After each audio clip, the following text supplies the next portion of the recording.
Welcome, everyone. Oh, really? Call the meeting to order. And opening prayer, Trustee Martin.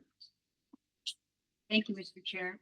You join me in the sign of our faith in the name of the Father, and the Son, and the Holy Spirit. Amen. Lord, it is spring, and you have performed a glorious miracle of rebirth on the earth. We thank you for the bountiful beauty that spring brings to us all. All living creatures speak your name ever so gently, giving thanks to you, Lord. You are the only one being to be praised. During this rejuvenation, we are truly blessed, and we feel your presence all around. Lord, send your rays of hope down upon us, so that we may open our eyes and see the new beginning of spring life. Fill our hearts and minds with joy and peace. Amen. In the name of the Father, Father, and the the Son, and the Holy Holy Spirit. Spirit. Thank you, Trustee Martin. We would like to acknowledge that we are on the traditional territory of Mississauga, Anishinaabe. PVNC Catholic sits on Treaty 20 and William Treaty territory. We make this acknowledgement to honor and build relationships with the original people of this, showing respect for their ancestors who have been caretakers of the land since time immemorial, and for those who continue to do so. We offer our gratitude to the First Nations for their care for and teaching about our earth and our relations. Be able to do so, please stand for the national anthem.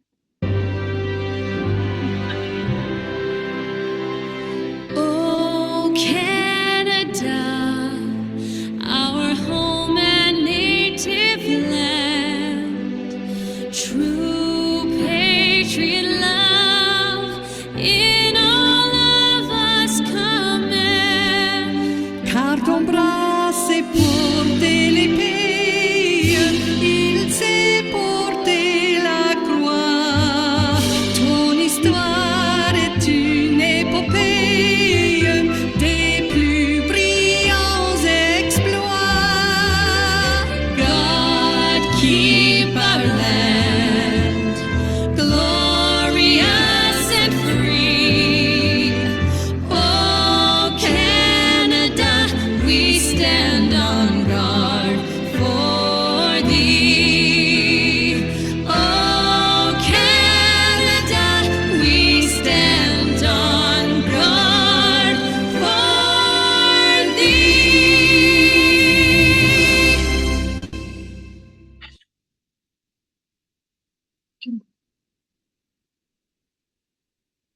Thank you. I'd like to welcome everyone here. I'd also like to welcome our principal and vice principal reps. We have Laura Carson, principal of St. Mary Lindsay, and Adam White, vice principal of St. Anne Peterborough. Welcome to you both, and welcome to all those online. I get an approval of the agenda. Excuse me, Mr. Chair, Yes. could I add an item to Sure. the agenda? I'd like to add under K, under information item, I would like to add a recognition of a former employee or Sure. retiree. Yeah. Thank you. K3 then? Can I ask a question? Yes. Are we going to, we have a motion that a trustee who's suggesting a motion is not here to present. Are we removing that from the agenda? Yeah, when we get there, we will. Okay, so we're Yeah. gonna, Thank you.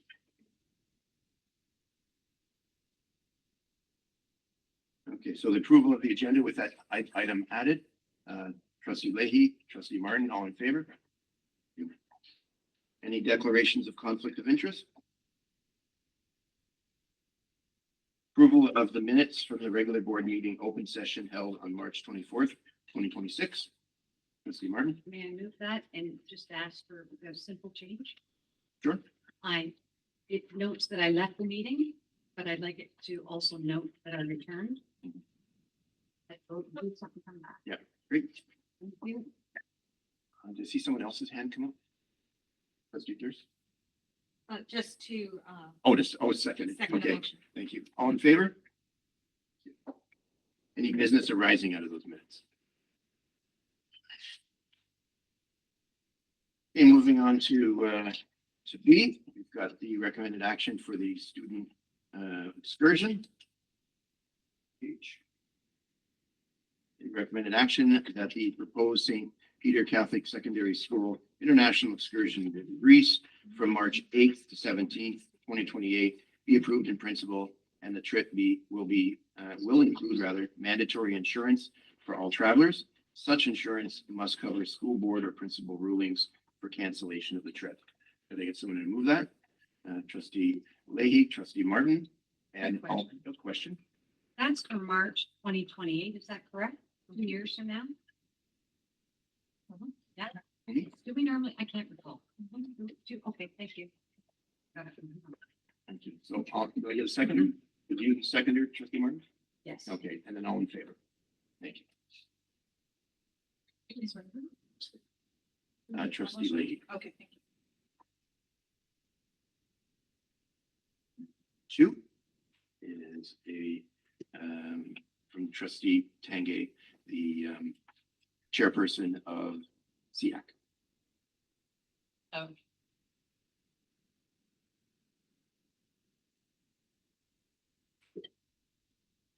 I move that Ann Beach, Down Syndrome Association of Peterborough, be approved as an alternate member of the Special Education Advisory Committee for the remaining term of November 15th, 2022 to November 14th, 2026. Just to make it clear, we do have another representative, but she has difficulty making all the meetings, so we're going to have an alternate in place. Okay, thank you. So you move that. Could I get a seconder, please? Trustee Conley, all in favor? Move, thank you. Moving on to section C, reports. We have the report from the Director of Education, Stephen O'Sullivan. Thank you very much, Mr. Chair.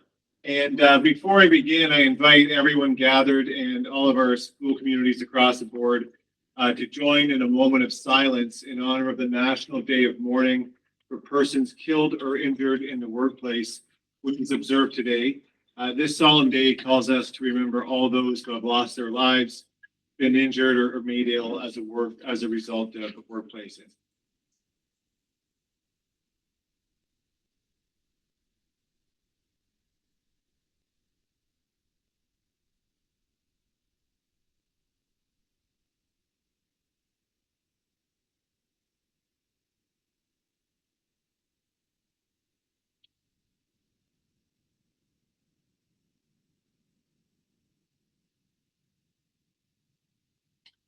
Thank you. Across our system, flags of all PVNC Catholic schools and the Catholic Education Center have been lowered in tribute, and I encourage all of us to carry forward not only remembrance, but a renewed commitment to care, vigilance, and compassion for every member of our community. And may we honor those who's lost their lives and uphold their dignity through the work that we do each day. I'd like to take a moment also to acknowledge and offer our heartfelt gratitude to the Most Reverend Daniel Mean.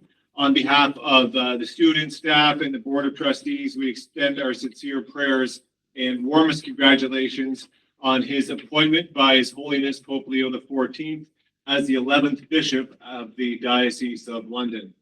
While we celebrate this new chapter in his ministry, Bishop Mean's departure is a loss for our school communities. Over the last 9 years, he has been a steadfast advocate for Catholic education, especially here at home, and he has watched closely with our students and staff, always with gentleness, wisdom, and deep faith. He has been the leader. His leadership as the chair of the Assembly of Catholic Bishops of Ontario Education Commission has ensured that Catholic education across the province remains firmly rooted in gospel values and in the dignity of every student. On a personal note, Bishop Mean was the pastor at a parish I was raised in before I came to Peterborough, and I experienced firsthand his pastoral care, his humility, and unwavering commitment to Christ's mission. We are all deeply grateful for the clarity and sensitivity and guidance that he offered, and while he's going to be greatly missed here, we know the Diocese of London is going to be receiving a leader of immense integrity and compassion, and we pray that the Lord continues to guide and sustain him in this new chapter. Over this past month, our system has responded to a small number of critical incidents that have impacted members of our community, and I want to acknowledge the dedicated work of our crisis response teams who have provided compassionate and professional support to students and staff. And I also want to extend sincere thanks to our community partners. Their presence is a testament to the strength of our relationships, reminding us that we are not simply a school system, but we truly are a community system, walking together both in times of challenge and in hope. Recently, alongside members of the senior team, we were blessed to attend a commissioning mass where Superintendent Clark was commissioned as a new Catholic supervisory officer in Ontario. The symbolism of washing the feet in leadership reminds us that Catholic education is rooted in service. All supervisory officers in Ontario are called to lead with humility, to serve with love and lift each other up, and especially those who are entrusted to our care. And it is a privilege to serve alongside this team of senior leaders here at PVNC Catholic. And congratulations to Superintendent Clark on being. I'm also proud to share that PVNC Catholic has been named the recipient of the United Way Champions of Change Award. This recognition is awarded to the workplace that raises the most through employee giving, and it reflects the extraordinary generosity of our staff. Raising over $50,000 is no small feat. It speaks to a culture of compassion and solidarity, and I thank every member of our community for living out the gospel call to serve others. Our community partnerships continue to grow and flourish. I recently met with Jean Choi and Tony Doyle, the Vice President and Associate VP of Durham College. And through collaboration with Durham College, we are expanding meaningful pathways for students, ensuring that they are well prepared for future success. Programs such as OEAP will continue to provide hands-on opportunities in skilled trades, while initiatives like Young Women in Science, Technology, and Trades will inspire the next generation to explore diverse and rewarding careers. In Peterborough, I had the privilege of attending an event at Holy Cross Catholic Secondary School with Trustees Durst and Martin as part of the Peterborough Youth Substance Use Prevention Initiative. And this work, which is grounded in the Icelandic prevention model, reflects what is possible when community, education, and public health come together with a shared purpose. And it is a powerful reminder that prevention begins with connection, with belonging and hope. And looking ahead, we do so with anticipation. Catholic Education Week begins on Sunday, May 3rd. This year's theme, Pilgrims of Hope on the Path to Holiness, invites us to reflect on our shared journey of faith. Every day in our classrooms and communities, we are becoming more fully who God created us to be. And I warmly invite trustees, staff, families to take part in Catholic Education Week across our schools. And I look forward to gathering at the Provincial Mass next week when we celebrate the enduring gift of Catholic education in Ontario, a legacy that continues to shape lives, faith, knowledge, and service. That is my report, Mr. Chair, respectfully submitted, and I'm happy to take any. Thank you, Director. Does anybody have any questions or comments? Great report. Sorry? Great report. Yep. And we will definitely miss Bishop Mead and wish him all the best. So thank you for those kind words. Good guy. Great man.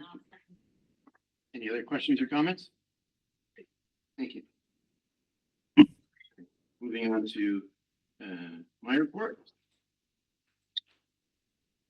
Yesterday, I joined MPP David Piccini, Vice Chair Leahy, Trustee Durst, Trustee Tanguay, and Director O'Sullivan at St. Mary's Coburg for a wonderful time learning more about Specialist High Skill Major Program and met some inspiring students. It was an amazing time. However, our commute home was interrupted by what we thought was a traffic inconvenience, but as news broke late yesterday, we learned that the tragedy to the Northumberland community. OPP Sergeant Brandon Malcolm was killed while on duty in a motorcycle accident. The Board of Trustees expresses our deep condolences to Sergeant Malcolm's family, friends, and colleagues at the OPP. Thank you to all first responders for your continued service to our communities. As we look ahead next month, as the Director mentioned, Catholic Education Week is approaching quickly, and one of the true highlights each year is Catholic Student Leadership Awards. For trustees, this event is always one that's most meaningful moments of the year because it reminds us exactly why we serve. It is an opportunity to celebrate students' achievement, leadership, faith, service, and the extraordinary young people in Catholic schools who lead by example both inside and outside the classroom. These awards recognize students who demonstrate not only academic excellence, but also compassion, integrity, resilience, and the commitment to living out in the values of Catholic education in their daily lives. They represent the very best of our system and the future of our communities. As trustees, we often spend much of our time focused on governance, budgets, policy, advocacy, but events like Catholic Student Leadership Awards brings us back to the heart of our work. They remind us that every decision we make must ultimately support student success and student well-being. Celebrating these students during Catholic Education Week is a powerful reminder that Catholic education is not only about achievement, but about forming young people of faith, character, and purpose. It's always an honor for us as trustees to recognize these accomplishments, and I know we will look forward to celebrating them once again this year. Earlier this month, Education Minister Paul Calandra announced significant changes to the role of school board trustees through Bill 101, the Putting Student First Act 2026. These are not minor administrative updates. They represent one of the most significant restructuring of local education governance in Ontario in decades. The province has moved to reduce trustee authority over budgets, remove trustees from central bargaining, cap our honorarium, reduce expense flexibility, and increase direct provincial oversight over school board operations. At the same time, boards are also being reshaped through structural changes, including limits on trustee representation and broader operational changes within school board leadership and administration. As trustees, we are not involved in the day-to-day operations of schools, nor we should be. Our role is governance, accountability, and advocacy. But when operational structures change at board level, those decisions inevitably impact classrooms, staff, and most importantly, students.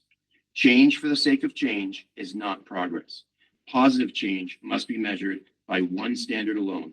Does it improve student achievement and student well-being?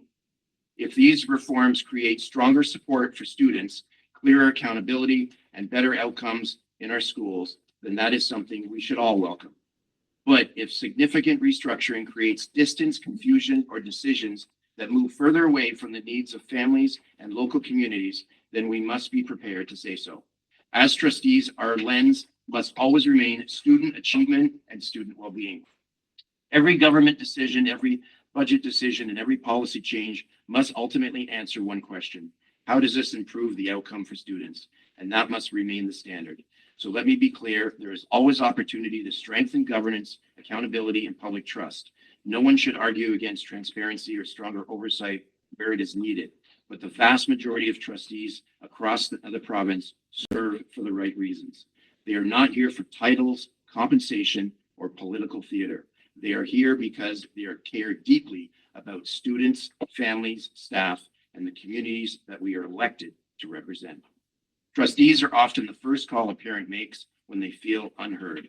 We advocate for student supports, special education services, transportation concerns, school boundaries, capital priorities, and local schools needs that may otherwise never reach Queen's Park. We are the direct democratic link between families and the education system. When that local voice is weakened, accountability does not become stronger, it becomes more distant. The government has described these changes as putting students first, but students are best served when strong student achievement is matched by strong local representation. You cannot strengthen the public education by weakening the elected voice of the public. If members of provincial parliament were told tomorrow their authority would be significantly reduced because of the actions of a few, they rightly raise concerns about representation, accountability, and democratic fairness. Trustees deserve the same respect. Parents deserve the same voice, and students deserve both strong outcomes and strong advocacy. As municipal nominations open in the coming days and future trustees consider whether or not to serve, it is important that people fully understand how this role is changing and what it means for local communities. Regardless of titles, structures, or legislative changes, the expectation from families remain the same. Students must succeed, schools must be safe and supportive, and their elected representative must remain accessible, accountable, and present. That responsibility does not change, because at the end of the day, the role has never been about authority. It's always and must be always remain about students. Thank you. May God bless the staff and students of PVNC Catholic.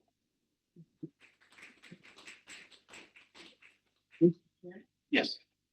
Would we be able to get a copy of that? That was absolutely perfect. Thank you. Appreciate that. Thank you very We have to much. forward that to the Well trustees done. later. Next, number 3, we have the report From the Student Trustees, Carter and Vivek. The month of April is a moment of Lenten reflection. In Lent, we all make individual sacrifices for the greater good, and the students of PVNC Catholic sacrifice positively in many beautiful ways, contributing to the greater good of our school community with the goal of inspiring, thriving, and connecting. April was a very busy month for St. Peter's with spring sports in full swing, including soccer, rugby, lacrosse, baseball, badminton, and salsa. The student council hosted a spring social that brought students together with games, a movie, and food. Students also had great opportunities through events like Women in STEM, Skilled Canada trips, and the Tracks program.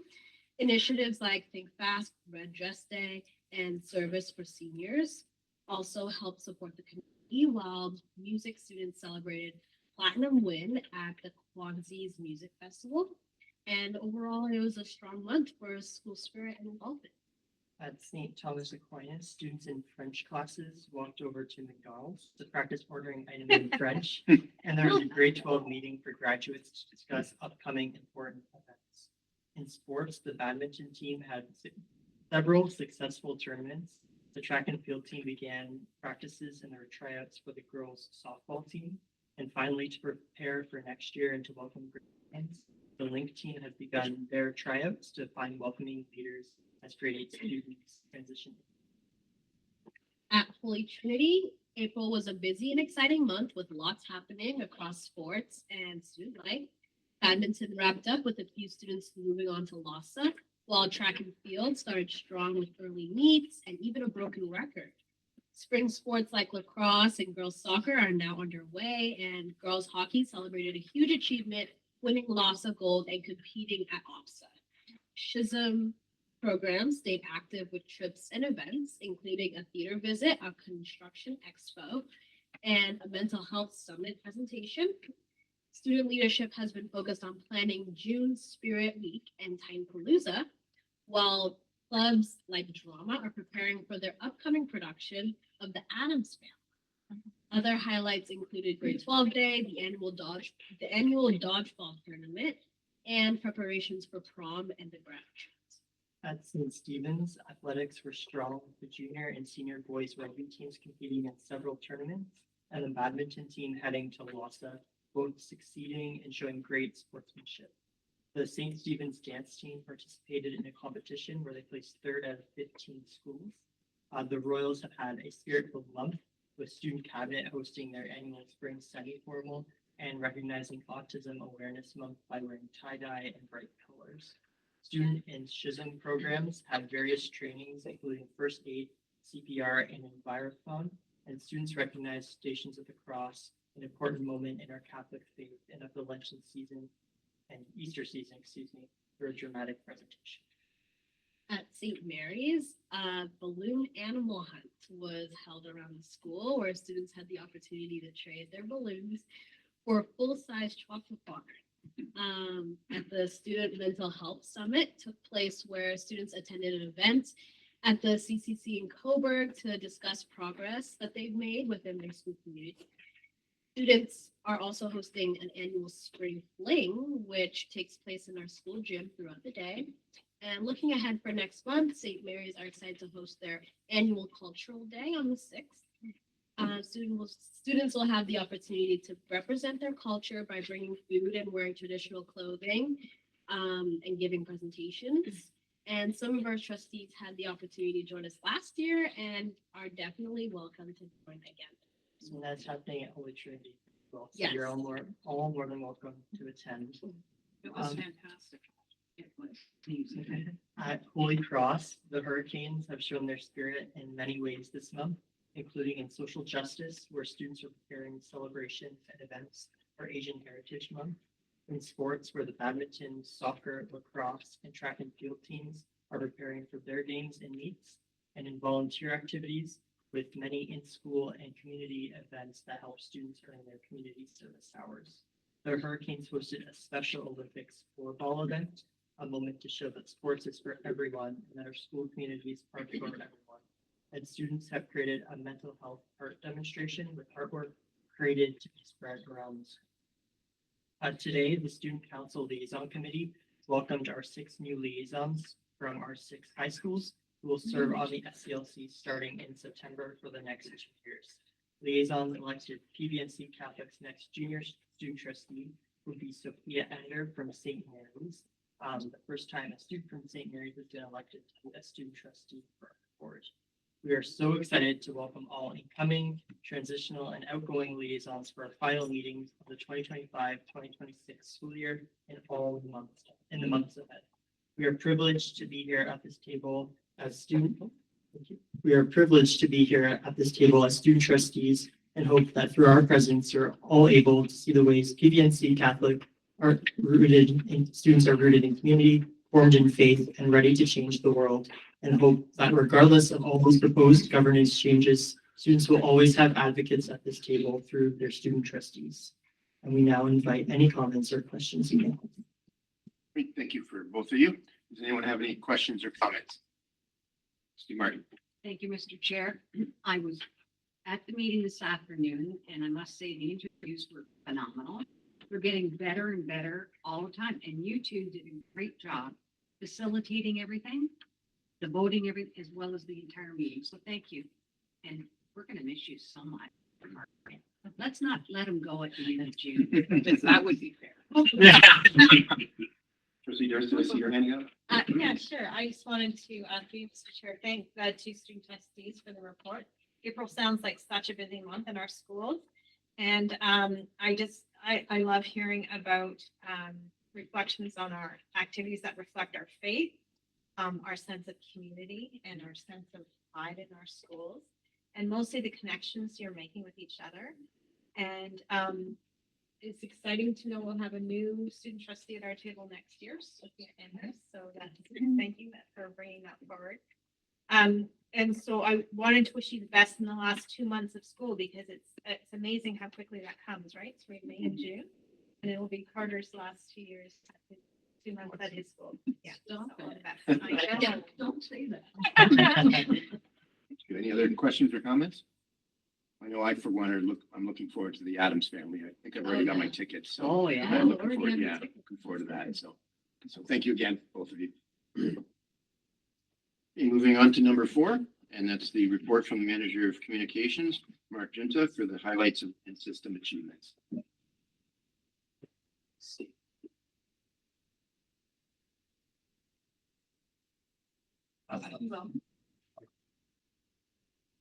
Thank you.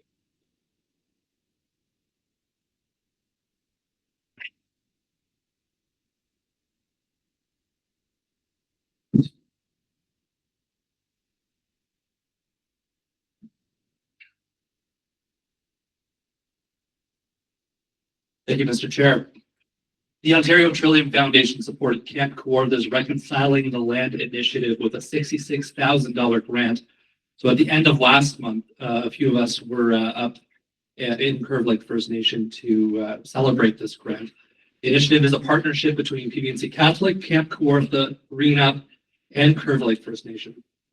The money supported planting pocket forests, medicine gardens, and pollinator spaces at St. John in Peterborough and at St. Paul in Lakefield. St. Paul in Norwood held school-wide Indigenous Awareness Day on April the 14th. The day featured educational activities supported by the Indigenous education team here, the cultural awareness team from Curve Lake First Nation and Camp Kawartha. Students participated in hands-on experiences, explored an augmented reality map of the Great Lakes, played outdoor land-based learning games, and contributed to a collaborative Earth Day mural. So sweet success. Miss Glover's grade 5-6 class at St. Mary in Campbellford pitched new donut designs and flavors to Dewar's Bakery, the reigning winner of Sweetest Bakery in Canada. Everyone knows who Dewar's are. The fun fact, the owners are actually 3 generations of PVNC Catholic graduates. Over several weeks, students crafted their pitches before standing before the bakery owners to explain why their donut deserved a spot in the bake shop. And Dewar's has selected 3 concepts that may soon be featured in the bakery. We held our annual Central Junior Robotics competition here on March 26th. Students in grades 4 to 6 came to the Catholic Education Center to have their Lego robot compete in a sumo challenge, obstacle course, and home run derby. Congratulations to St. Anthony for winning the competition. St. Al's was second, and Monsignor Leo Cleary placed third. Heard a little bit about this earlier tonight, but PVNC Catholic was awarded the Champions of Change Award at the United Way Peterborough District's campaign celebration on April 9th. The Champions of Change recognition is for the workplace that raises the most money through events. So our board-wide campaign in the fall raised a little more than $50,000 for the 4 United Way agencies that serve our board. And overall, the United Way Peterborough and District campaign raised more than $1.5 million this year. And I'd like to take this opportunity again to thank everyone who contributed to the campaign in the fall, and looking forward to returning next fall and raising the bar here at PVNC Catholic. And the last one is Canes versus Cops. So the annual Canes versus Cops friendly basketball game at Holy Cross was on April the 9th. So grade 12 students, this is the second time this has happened. Grade 12 students played members of the Peterborough Police Service, and I'm happy to say that the Hurricanes narrowly won the game 49-47. And that is our highlights for April. Happy to take any questions. Wonderful. Thank you so much. Anybody have any questions or comments? Does Ryan Reynolds feature these donuts as well? We'll get it. At Doers? No. Okay, We'll get them. let's hope not. Trustee Leahy? Yes, thank you, Mark, for that report. It was great. I'd just like to congratulate the entire board and staff involved with the campaign this year. That's fantastic for United Way. Very much needed, that organization. So good on you. Raising that money, that's fantastic. Thank you. Any other questions or comments? Thank you again. Thank you. Excuse me. Moving on to presentations, we have outdoor play spaces at PVNC Catholic by Tom O'Grady, Manager of Facility Services, and Carrie Riel, Early Years and Child Care Program Supervisor.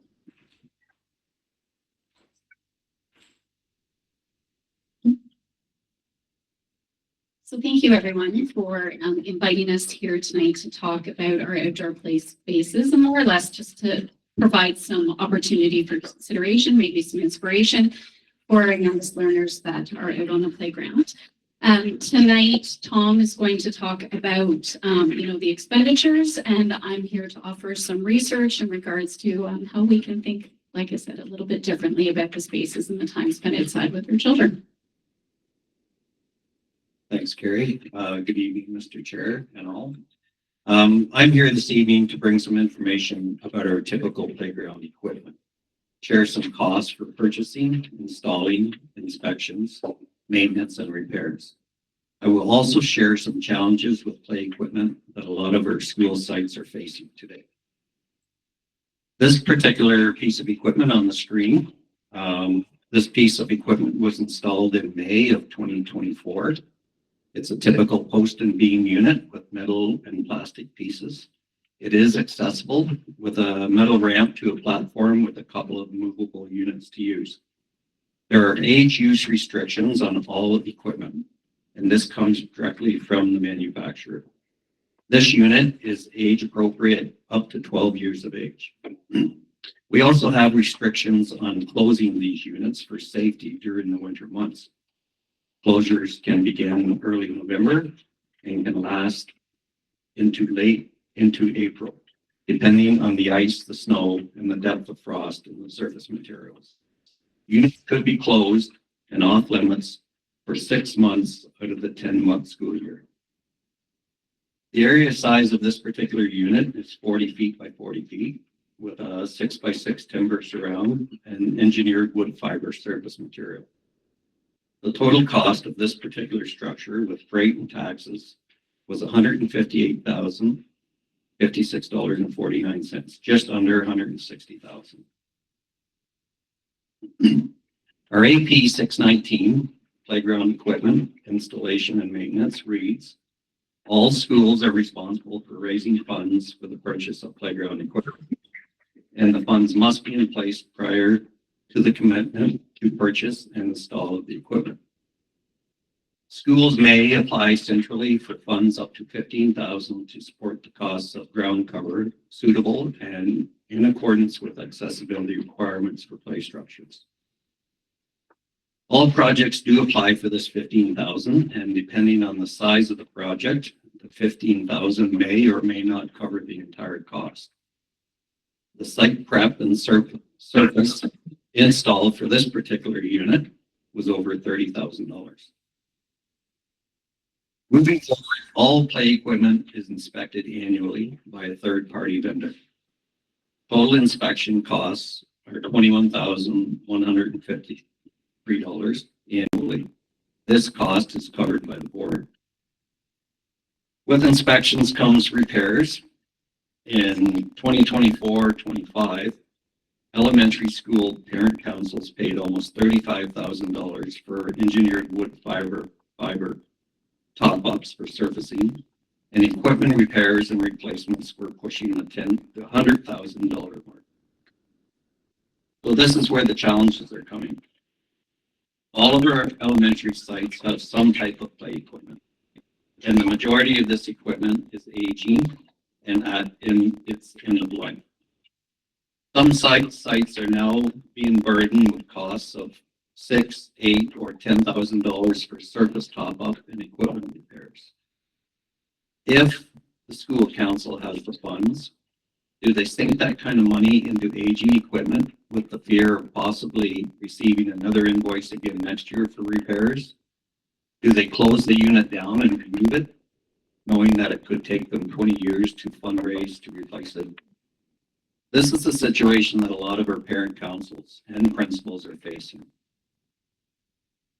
For the handful of sites that do have funding available for the purchase of new equipment or to complete the required repairs, these units continue to provide hours of activities for our students.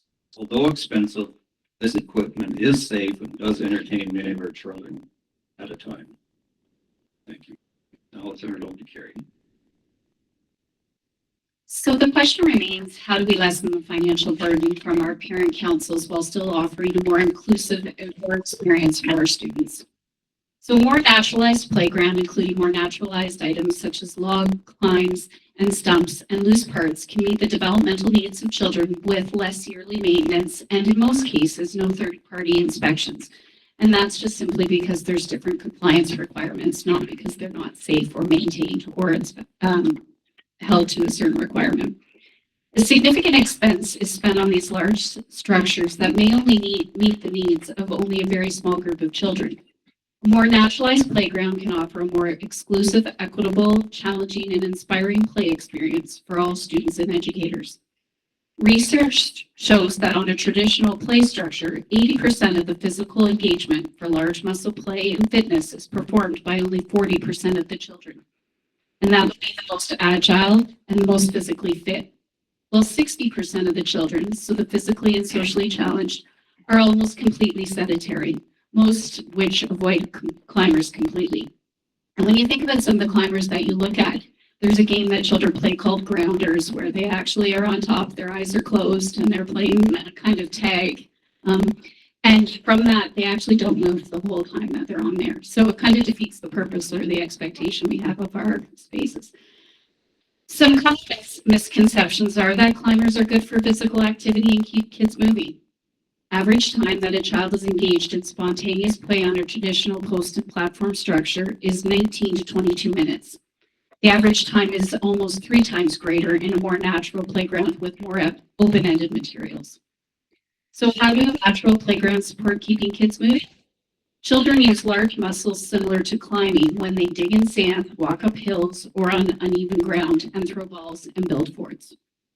Research has also shown that more open-ended natural playgrounds require less policing, less boredom triggers, less behavioral challenges, and less unsafe play.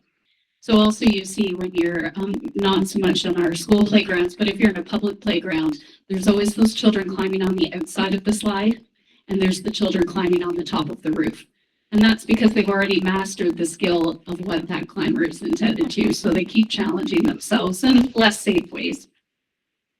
Children who regularly interact with more nature-based play have diminished risks of disease, bullying, and stress, and increases in intellectual abilities, fitness, and emotional well-being, which is a challenge that we know that all of our children in our classrooms are struggling with right now when it comes to self-regulation.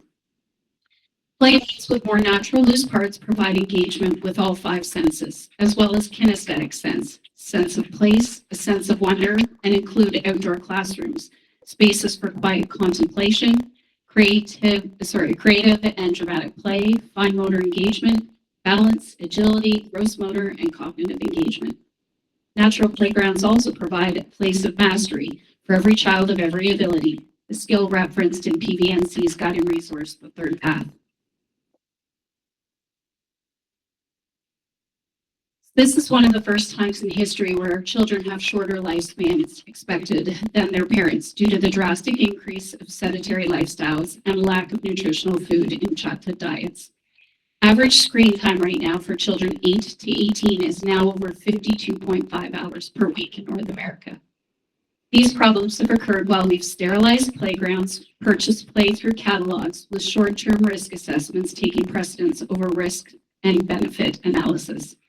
Studies have proven that children's behavior and schoolwork improve if their playgrounds are grassy areas and have trees. And this can be said too for our educators, the benefit that they have to gain from having more natural spaces. So when looking at providing our outdoor environments, we need to consider the following.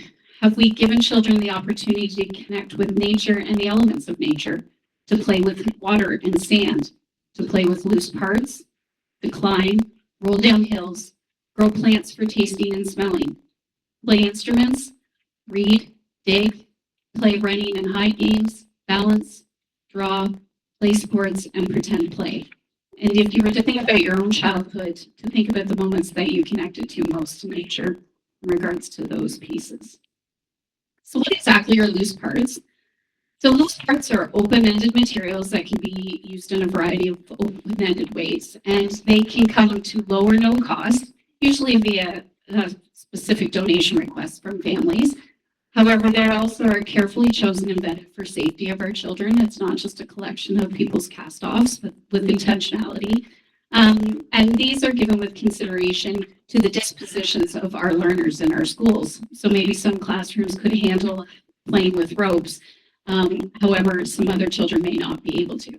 So that's the decision that our educators would make for those children on the playground. And so you can, and it may look different year to year as to what we offer the children based on their developmental needs. So some of those loose parts can be tires, not steel rim tires, but tires that have been vetted and checked for safety. They could be ropes and pulleys. They could be cardboard tubes. Some people may think it's junk possibly, but as they say, you know, one man's junk is another man's treasure. So we have the ability there to make decisions with children for their play. Some natural loose parts that can be offered, again, with the intentionality. We can pine cones and log cuts and stumps, and again, all with consideration to safety standards. So there's guidelines as to how high and how wide things need to be for safety. And I think that the piece about choosing loose parts to offer children is that we're offering the same kind of intentionality for our outdoor environments as we do for our inside classrooms. We have children that, you know, clean up their desks before they go inside to play for recess, but very rarely do we ask our children to clean up when they're outside to come back in. So how are we caring for our earth that way? So the versatility of natural materials provides children with virtually endless ways to create. Access to a variety of transient materials during play and exploration aids in the following: problem solving, creativity, hand-eye coordination, gross motor development, literacy, mathematical thinking, social and emotional development, engineering, concentration, fine motor development, scientific thinking, language, and vocabulary building. And unfortunately, these same skills can't be said for their development when it comes to the traditional climbers.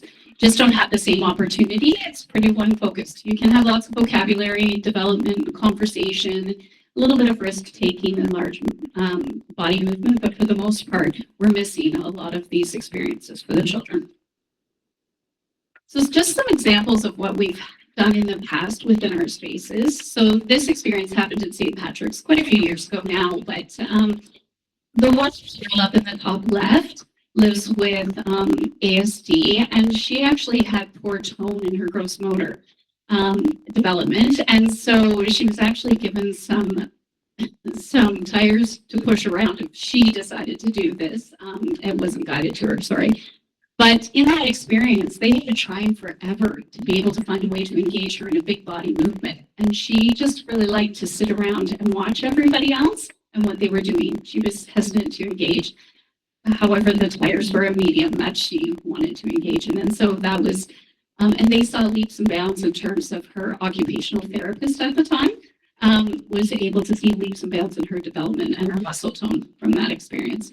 Then we have one little one in the center there who's a quieter child who had pulleys and ropes and was able to get the pulley and rope up into that tree without leaving the ground. It was pretty fascinating. But it gave him this idea at that time that he was a leader and the other kiddos couldn't figure it out and try as they might. And so that was an opportunity that was afforded to him, that for a little bit he got to be a leader, and they were all envious of him. And he got to be a teacher as well because he was shared how he made that happen.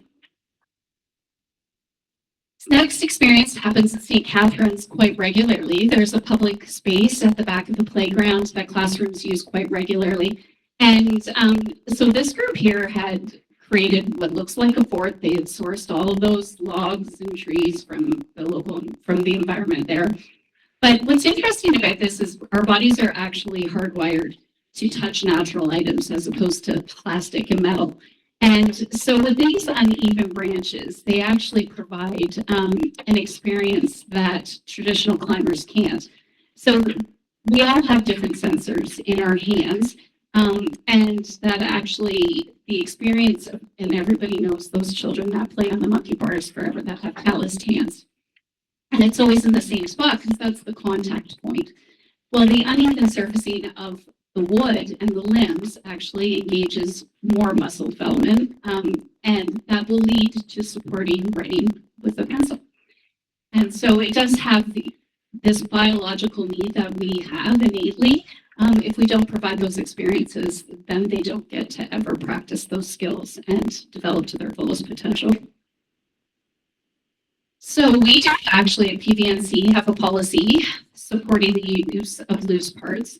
It was influenced by the recommendation paper created by the Peterborough City County Health Unit, among many other accredited research sources completed right here in Canada. So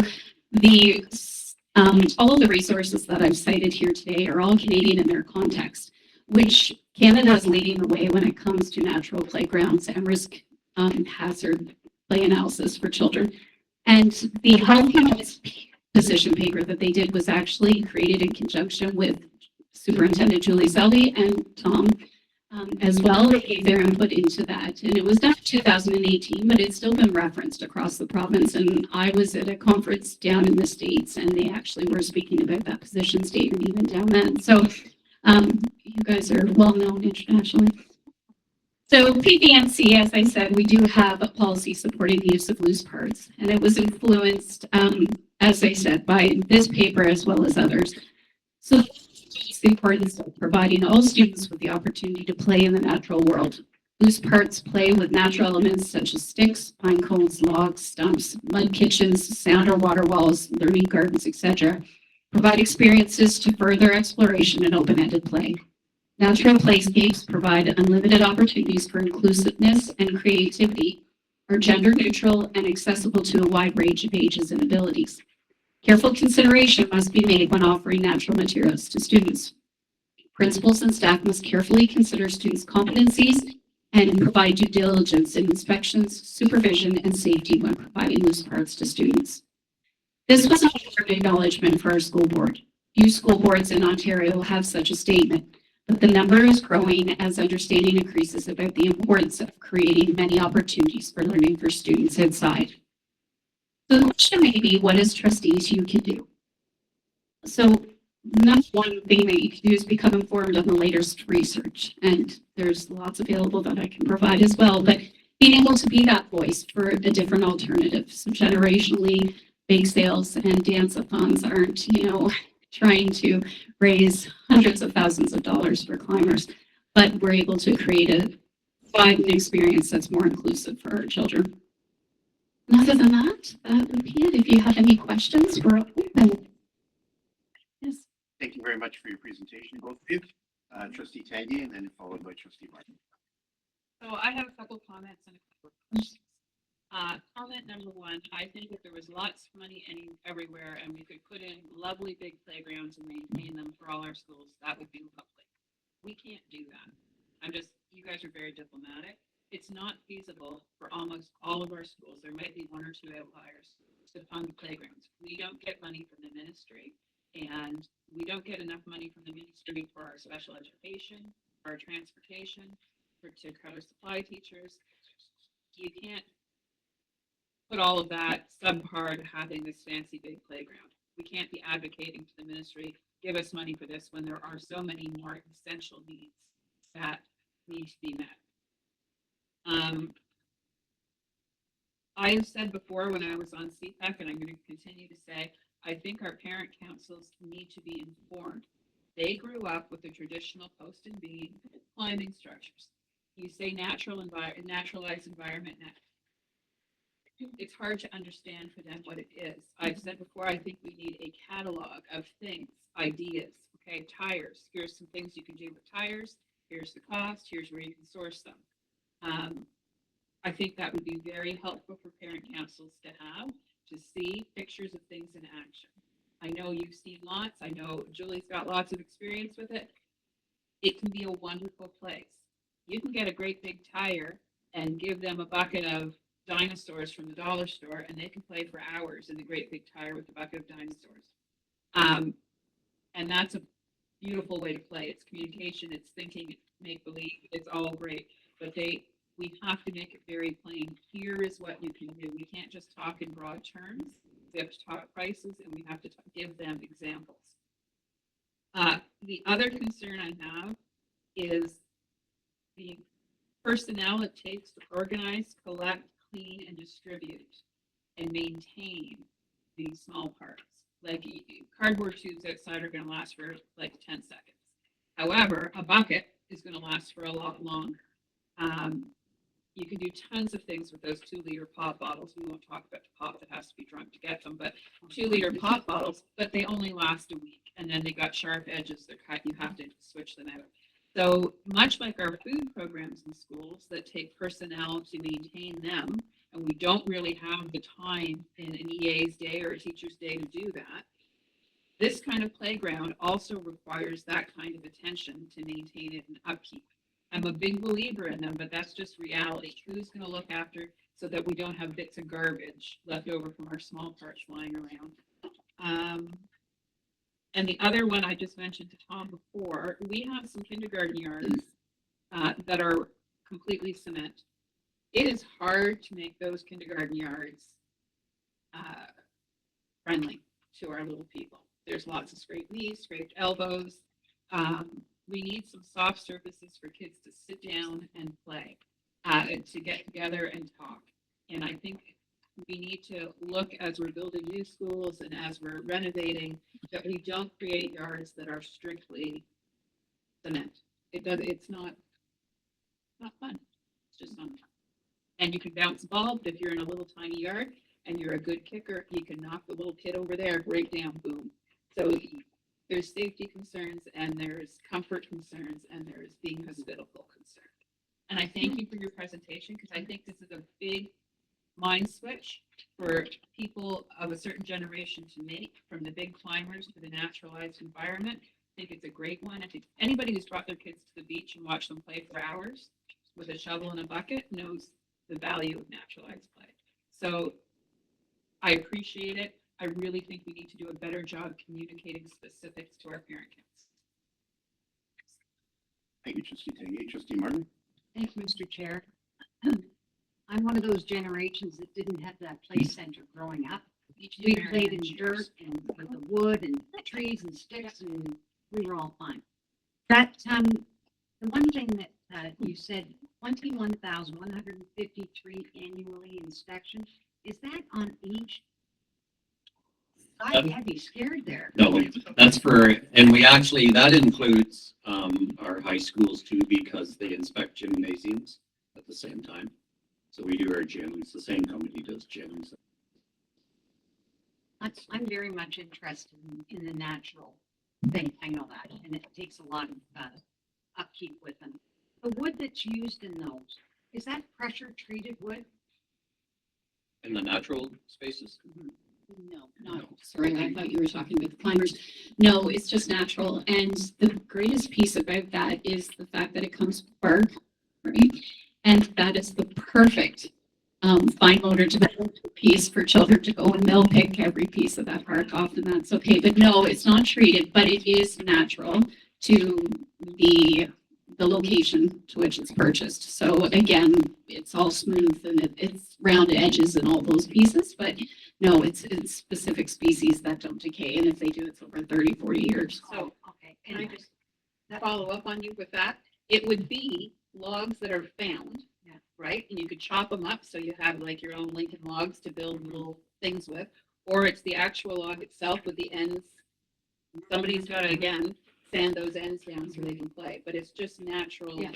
found The wood. one that you had on display there with all the wood going up looked like a wooden clay structure without having all the rough wood and whatnot. Yeah. So when they put that in the ground, I know it's not pressure treated. How do they treat that wood that goes into the ground? So they have, in Ontario, there's only a very few small amount of landscape playground developers.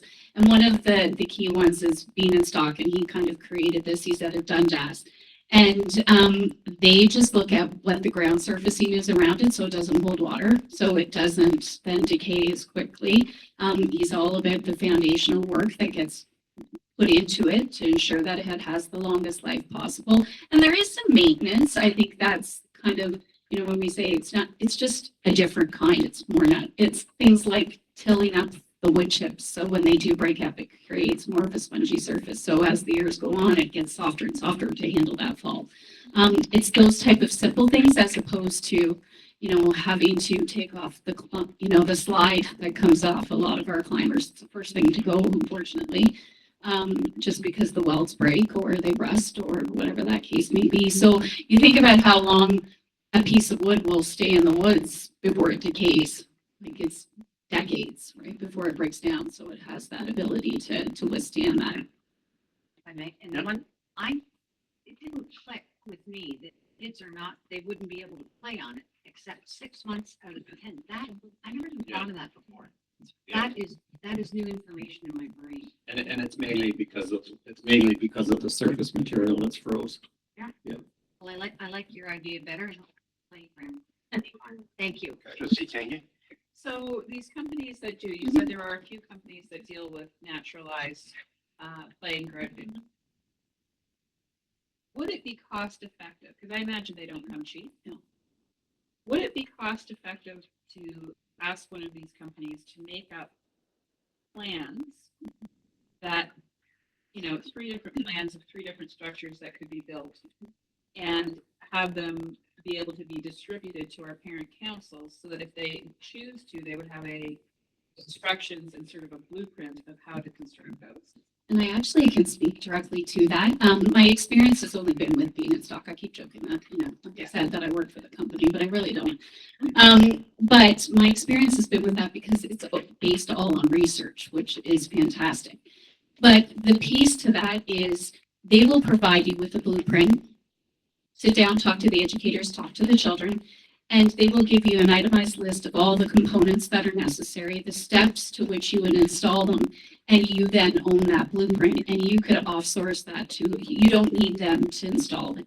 So they would give you, exactly. So if you have someone that obviously is approved by a board, bondable and insurable and all of the requirements, and they were willing to donate that type of expertise, then that structure is already in place for them to follow.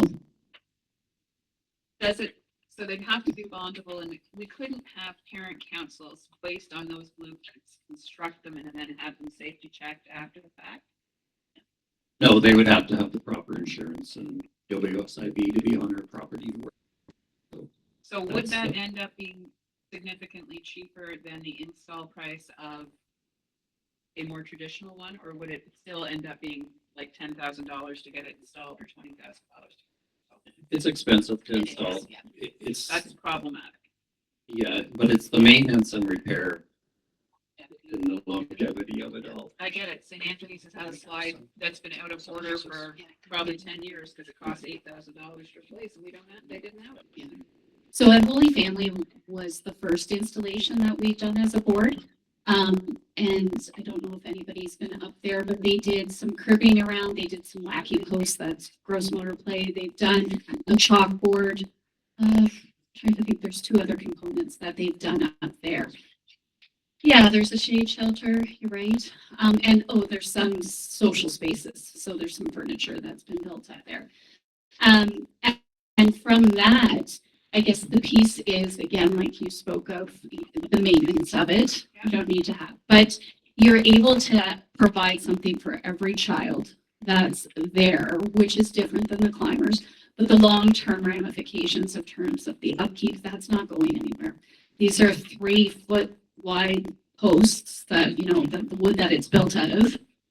And so it's there. So it, although it is expensive initially, because it can be done in stages, it makes it a little easier where you can't necessarily do a climber in stages. You don't have the slide that goes on there. There's a little anger. But you're able to do it in stages that meet the needs, and the longevity and the lack of maintenance is where you'd save the money. So supplement, so that parent council could then chunk it up. We're going to do this year. We're going to plan for that next year. Do you know the cost that at that school that has all these components? I was part of it with their school council. I want to say it was upwards of 58. I think. 58,000. I That's think still it's a lot, under- but it's still half of the other one, right? And the opportunities there, as I said, for all children to engage in that play, it's completely different. It's changed the feel of that playground And you wouldn't completely. need the soft surface for impact the way you would. for Exactly. traditional climbers. So typically they go more vertical than they do, go more horizontal than they do vertical. And so you don't have to worry about the same fault patterns. Because that is, yeah. And that's a school too as well. That was the other thing that they had done as well. They had cribbing put in place right on top of their tarmac. So very similar to the ones you're talking about with pavement, like St. Anthony. They were able to install a cribbed surface that put wood chips in it that gave some soft spaces for children just to sit on, which, Yeah, which is what. right? kind of Yeah, doing. for sure. You have another follow-up or? If Loretta wants to go first, that's fine. Go ahead, I'll Loretta, talk about and then whatever we'll you circle want. back. Yeah, thanks very much for your presentation. I'm particularly interested in the, elements like shade and trees and natural elements where, I think it's neat to see a playground that's just pure cement. It really is kind of heartening. But I guess this information really needs to get to parent councils, and I'm just wondering if there may be an opportunity either this year or next year to be able to share some of that information with parent council. Absolutely. We have presented to the Parent Engagement Committee, and that great. was last year, I believe. And then individual school councils have invited me in as well. So I have St. Joe's and Durrell and St. Catherine, St. Anne's, a little bit of work there before. So absolutely, yeah. And there is, to speak to the inventory list, I go into classrooms, particularly with kindergarten as an early year supervisor, but everything I bring in fits into one of those Home Depot buckets with a lid to start. Because there is that education. Kevin Hickey brought up a really good point yesterday, just about the education that needs to happen for our educators as well. So it's not just enough for our children, but we have to have educators that are inspired and want to work in this way as well. So how do we get them to buy into? Trustee Tanguay. So I'm wondering if there'd be an appetite for a motion, asking our senior admin and our facilities people and our early years people to create a resource. And I'm not talking about tomorrow, but to create a resource that would be available to parents, to parent councils, that would explain the benefits of a naturalized playground, both for their children and just practically in these financial times. And would then create sort of a catalog of ideas with pictures to explain what could be done with things. And which would also highlight, like it might be the parent council who ends up doing some of the maintenance and distribution and all that kind of thing. The effort that needs to go into this kind of playground. Does that sound, I guess I'm curious, first of all, from senior and bin, if that sounds feasible, and also if that's where we're at right now. Yeah, certainly something we can take back and entertain. Like you say, it doesn't need to be fast. It can be, if it can be, as simple as a brochure or something, get a lot of information, I think on a page or two that could help schools, help families. To be businesses. honest with you, I'm thinking of something a little bit more elaborate than that. I have seen on websites. Okay. Some boards have on their website, kind of what you're talking about too, so. So maybe instead of creating it, rebuilding it, we could give links to things that are already. So can I make that motion? Sure. So, sorry, what was the motion again? Okay, so I'm gonna make a motion that senior admin, our facilities people, our early years people, work together to create a resource for our parent councils, to be distributed to our parent councils, that highlight the benefits and requirements of a more naturalized playground and include resources to help them create ideas, source materials, create ideas and source materials, period. And vendors. Well, most of the stuff doesn't need vendors. But we could put your link to some naturalized playground experts if they want to go big.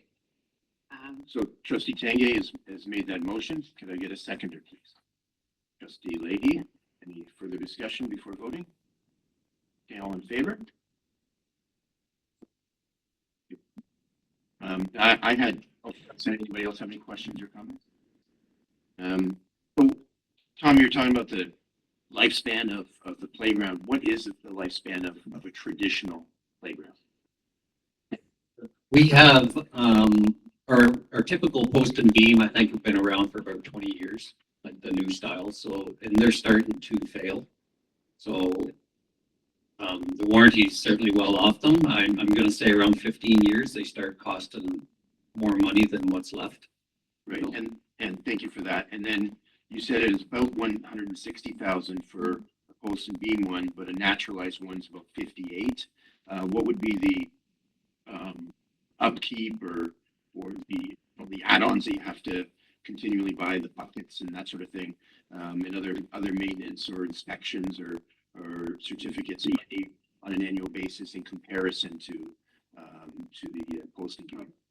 I think it would definitely depend on what kind of items are put in place, because some of them don't need anything actually, because they're classified as furniture. They still have to meet standards, but children can climb on them and they're still considered. So it would definitely depend on what components you're putting in, I think, in terms of what that looks like. And the natural playgrounds could go as high as some of the rest of ours, $200,000 if you're looking for a really robust one. So it would be difficult for me to estimate what that could look like. But I think in the long term, it still would be less than what we would love like. Yeah. Because I know 2 or 3 years ago, I tried to advocate for shared space ones, like for instance, say Mother Teresa that has, they don't have a fence around it. So it doesn't, get closed during the summer. It doesn't get closed after 3:30. And so I tried to advocate for municipalities to help with that. There was no budget for that. But I think a lot of these loose parts would end up being, skewed around the soccer field that's adjoining it or the baseball field. If that was the case, and then there's extra time and attention to have to put that stuff away in a secure area at the end of each day. But I think also, 58,000, like, excuse me, I remember at St. Mother Teresa, that was roughly the amount for their current playground that was put in 12 years ago. Excuse me. And that took forever to fundraise and everything else for it. So I think there's got to be other ways to fundraise. Being chairperson, I cannot make a motion. So I'm going to ask Trustee Leahy, Vice Chair Leahy, you can stay where you are just to take over for a minute or two because I do have one. So thank you. Mr. Chair. Thank you. So I have a motion about getting some advocacy for provincial playground funding support through OCSTA, if OCSTA can still do their usual thing. So that the motion is that PVNC Catholic Board of Trustees request from OCSTA to advocate to the Government of Ontario for a review of the current funding framework for elementary school playground and outdoor play space infrastructure, recognizing that playground equipment is not currently included in provincial education capital funding formulas, that the Ontario Catholic School Trustees Association further advocate for collaboration between the Ministry of Education and other relevant provincial ministries, such as the Ministry of Health, Sport, Environment, and Infrastructure, to help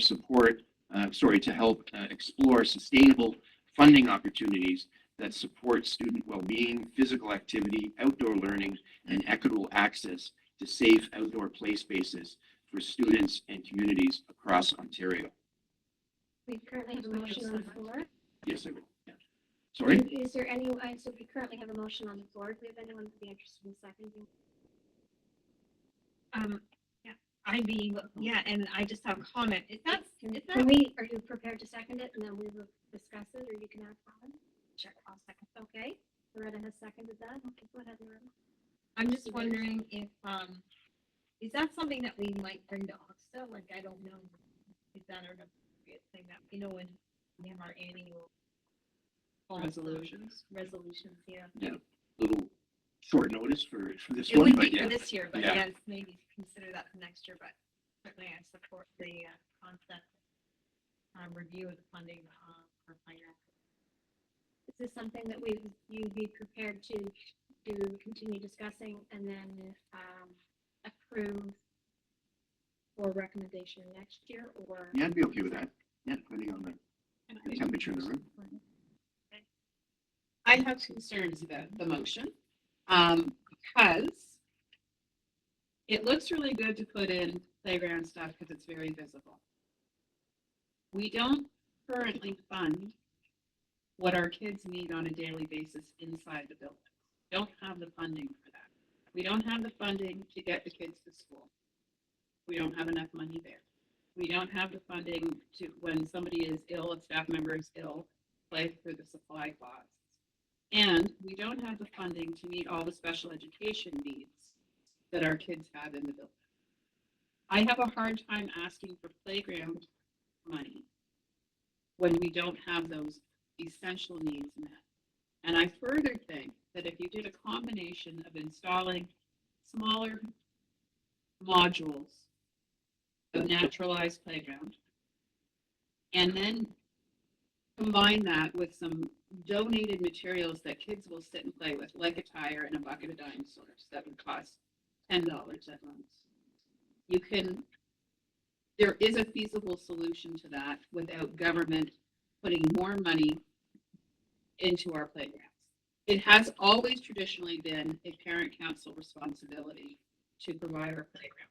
The cost of a traditional playground has gotten outrageous, but if we can educate our parent councils, I think it is doable for them to raise money to do a naturalized playground. If we had all our needs met and we weren't struggling in those three areas, which we've been struggling in forever, I'd say go for it. But I'm just concerned that if we ask for this, where's that money going to come from? Is it going to come out of our special, is it going to deplete our resources even further in the areas where we're struggling? That's my concern. Madam Chair. Yes. Through you. That's why I was suggesting not just the Ministry of Education. Yes. That's why I'm suggesting other areas, because it's right up the alley of a lot of these other ministries that maybe have some funding to throw our way. So that's why I know the need for in schools. I'm very well aware of that, and we'd be writing motions from now until the cows come home to advocate for what we actually need. But that's why I was looking sort of outside the box for these other areas. Any other questions or comments? Anyone? Prepared to vote on this? And Madam Chair, I'm fine with moving it to next year to the AGM. I'm So fine with that this, as well. so the motion that's currently on the floor and has been seconded, seconded. Yeah, Seconded. there's a second. If it passes tonight, you're okay with it going to the next annual general meeting next year, which means we have until February to put that in. Trustee Martin, any Thank you. question? Through you, Madam Chair, I think that it should be done now and let OCSTA figure out whether it wants to go next year or not. The one thing we have to realize is the minister knows what all the shortages are in education. They hear it all the time. This is just one more thing that they're expecting parents, school boards to do. And it's a huge cost. So get it out there. I think it's a great motion and I'd like to see it go ahead sooner than next year. I'd like it to go to OCSTA and they might turn around and want to put it on an agenda long before next year. So it could be on the new trustees or. Okay, how about we vote on this now and then we'll decide the logistics of where it's Can I hear the motion one more time before we vote? Sure. The motion that the PVNC Catholic Board of Trustees requests that the Ontario Catholic School Trustees Association advocate to the Government of Ontario for review of the current funding framework for elementary school playground and outdoor play space infrastructure, recognizing that playground equipment not currently included in provincial education capital funding formulas, that the Ontario Catholic School Trustee Association further advocate for collaboration between the Ministry of Education and other relevant provincial ministries, including health, sport, environment, and infrastructure, to explore sustainable funding opportunities that support student well-being, physical activity, outdoor learning, and equitable access to safe outdoor play structures, play spaces, for student and communities across Ontario. Can I make a friendly amendment? If you're so desire. Instead of saying the Ministry of Education as well as other relevant, can we name all the ministries that we would like OCSTA to talk to? So the Ministry of Environment, or the Ministry of Education, Ministry of Environment, Ministry of Health, Ministry of Social Services, whoever we want to name, so that they're all seen as equally responsible for this? Sure. Okay. Rationale. That can go in the rationale, can it? Rather than in Yeah, I the like motion that. itself, just put it in the rationale with it. Yeah, but I don't want the default for OCSTA to go to the ministry and say, we want you to do this and contact these other ministries. I want the default to be, we're looking to all of you ministries in order to do this. Well, that's the restrictive. Yeah, I think the rationale makes sense. It's not giving equal weight. You mean the resolution outline the rationale that includes? This is just the motion. This is not the resolution at this point. Yeah. This is a motion. Okay, is everyone prepared? Yeah, Trustee Martin? Just, thank you. Just for clarification. So you're wanting to put all of the ministries in there as well as the Minister of Education Yes, because I think in they the should, actual, in the motion Okay. that we're talking about. all right. How many are there? Well, that's the thing, like, we need more time to do research. Pardon me? Sorry, I just couldn't hear Loretta. I'm just wondering if there's enough time to make sure we get all the right ministries in the motion. You know what I'm saying? Like, Do this I one and just that think one. we should have like a general motion. And as Kevin referenced, the relevant ministries, and then in our rationale, we need more time to. This isn't the resolution, though. This is the motion. We can't do a resolution at this year's OCSTA because they were due in February.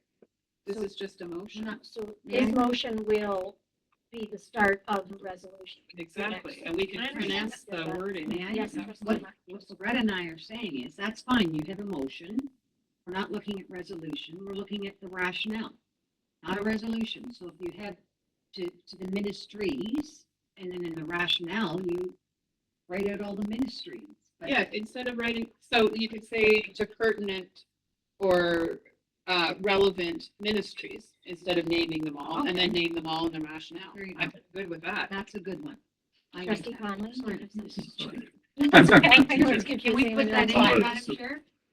So through the chair, here's a Yes. proposed Yes, solution to the provincial government, including the appropriate. wording to that effect. so to the provincial government as opposed to the So Ministry of be Education, advocating to the provincial government, including the appropriate, as opposed to the Ministry of Education. yeah, that would be. That makes me You very okay with happy. that? Michelle, are we Trustee, giving you Michelle, did anything? you get that? Yeah, I've got provincial government and appropriate ministries as soon as I get his wording. Okay, are we now prepared to vote on this? Okay, all those in favor? That motion has carried. Thank you. Thank you very much, Madam Chair, and I Over to you. take over. Thank you so much.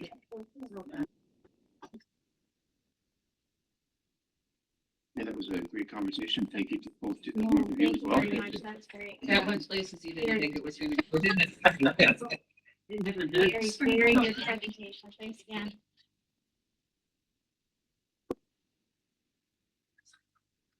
Oh, yeah. Oh, yeah. Not at all. Not at all. Not at all. It's a little good, so, right? We were wondering, were you okay? Yeah.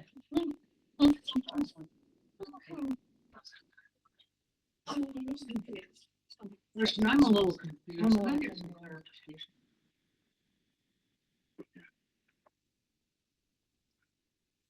Point of order.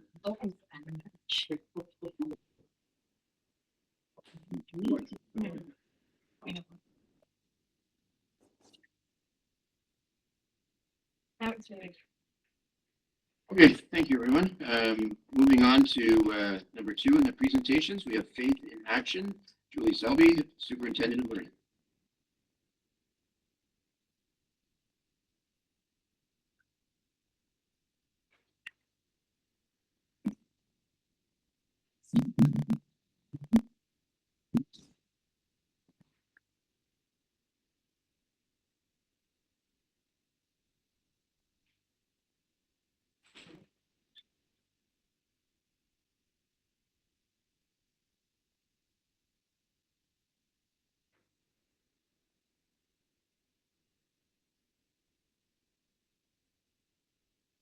Thank you, Mr. Chair. So this evening, I'm very pleased to add to what Mark and our wonderful student trustees have already shared about the month of April. And I'd like to take the opportunity to share a little bit with you about how our faith is coming alive in PVNC Catholic this year, and particularly a number of events that we saw happen during Lent. Trustee Durst and Trustee Martin have had the opportunity to hear this presentation at our Faith and Equity Committee a few weeks ago and suggested it would be some good news to bring to the entire board. So thanks to both of you for that suggestion, and thank you to Jennifer Kosh, our board chaplain and faith animator, as well as religious education and family life consultant, for her contributions in creating the presentation. She's away with our other chaplains at the Provincial Chaplain Conference currently, so I'm filling in for her tonight. So one of the curricular updates that it is about to take place through the Institute for Catholic Education is the revitalization of the grade 10 Christ and Culture program. Interestingly, although this is revitalization across the province, they did seek a number of members as part of a writing team, and our own Jennifer Kosh is part of the writing team for this revision. There will not be a textbook produced, rather knowing that our classrooms are very digitally oriented, they have opted to create these modules virtually and to post those directly within the Institute for Catholic Education website. So Jenna's has met with the team in March, and they will continue to be working on this with the aim to be releasing the revisions next school year. Similarly, in the grade 11 World Religions program, there is going to be next year an overhaul of that entire course. But currently, there is an overhaul taking place within the Indigenous Spiritualities unit. And Jacqueline Gorvet, again, one of our own PVNC Catholic, who is our Indigenous education lead, is part of the provincial writing team, along with Jennifer Kosh, overhauling this component of the grade 11 World Religion course. So PVNC Catholic is well represented in the province in terms of these curricular updates. I'd also like to share with you about the When Faith Meets Pedagogy event for 2026. And it is entitled Being the Beatitudes, Forming Hearts, Shaping Minds, and Inspiring Faith. And our very own, or our currently very own, Most Reverend Bishop Beam will be celebrating Mass at the event next year. And Ann Jameson, who is the Executive Director of the Institute for Catholic Education, and whose name you might remember because she was our keynote speaker at our most recent Faith Day. She will be providing the keynote address on the Thursday evening. Indeed, it is the 40th anniversary of ICE. And so they're recognizing that by having Ann speak, and she's just a wonderful speaker. And the keynote speakers for the Friday and Saturday events are still being determined. Each year, we send a delegation from PVNC Catholic to this wonderful event, including teachers, central staff, including Jennifer and myself, Steve. We're very well represented each year at When Faith Meets Pedagogy. There are also some diocesan connections I want to tell you about. If you didn't have the chance, I believe that these Journey Through Lent videos that Bishop Meehan created are still available on the CCCD website. They were excellent. They're each about 5 to 6 minutes long. He did one at the outset of Lent, and then he did one for each week of Lent. And he's a wonderful speaker and can make the most challenging gospel passages come alive. And so I do invite you to have a look at those. We also look forward to our upcoming professional development session with Bishop, our priests from our diocese, principals, deacons, and chaplains. This takes place twice a year and will take place again on May the 20th. It's just a wonderful opportunity to continue to build relationships between the school board and Jennifer recently attended the Carfleo, which is the Catholic Association for Religion and Family Life Educators of Ontario. She recently attended that conference and retreat. And this year, the focus was on the liturgy. And Jen is pretty knowledgeable, but she came away from that conference with quite a bit of knowledge. And particularly, she enjoyed listening to and connecting with the workshop entitled Faith with Our Students. And the focus of this individual, Stephanie Parniak, who is the board chaplain in Huron Superior Catholic, was to create resources to engage with the students in terms of items that they would see at Mass. And so Jennifer's been working with Stephanie, and Jennifer's going to be bringing this to life and engaging in our students and staff in this learning next year within PVNC Catholic. So now I'm going to regale you with a bunch of different photos from a variety of our schools across the board. I am going to move through these rather quickly, Mr. Chair, but I will provide the link to trustees after I'm finished so that you can take a look at these in more depth.